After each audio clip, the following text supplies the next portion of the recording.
Okay, so let's ask mga arch students, paano sila kumain dito? Masarap ba ang food? Yes, masarap. Okay. Oh, 1 to 10. 10. 10. So, good morning to everyone. So, I decided to go out muna. So, it's my vacant time from 8:30 to 10:30. Medyo mahaba-haba ang oras. So, I decided to look for a canteen na naka-open na dito sa labas ng San Isidro compound ng university. So, tingnan natin kung meron na and pwede tayo mag-brunch. At I'll be taking you with me. So, marami ang pwedeng puntahan. Okay, maraming mga bagong nakatayong stalls dito. Okay, so they're quite full. Some of the stalls are quite full. I'll just continue walking the direction here, going to the sports complex here in San Isidro. Okay, found the stall here. It's the last stall. Mukhang wala pang masyadong tao.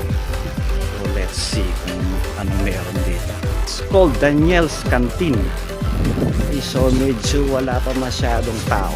I think this is the only place wherein hindi pa jam-pack. Let's see kung anong meron. Okay. Morning, sir. Good morning po. Good morning po. Magkano order ate?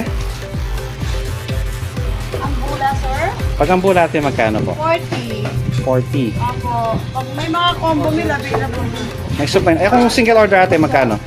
30 po. Size student, 30 po siya. Okay, so like she said, may mga combo meals pala rito. Okay, so dito muna ako magstay ngayon. Okay, so ang daming pwedeng pagpilian. Tingnan natin kung masarap yung pagkaluto nila dito. So napili ko yung ginataang langka. Okay, and of course favorite, hindi nawawala ang sisig. And Shanghai, dalawa plus fish fillet. Okay, so at least meron siyang sauce dito. Half price lang sa sobrang dami nito. I don't think I can finish it all.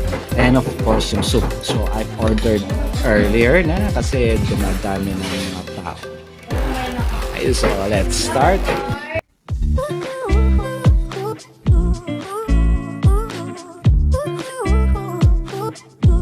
Natin. Okay, so let's ask mga arch students, paano sila kumain dito? Masarap ba ang food? Yes, masarap. Okay. Oh, 1 to 10. 10. 10.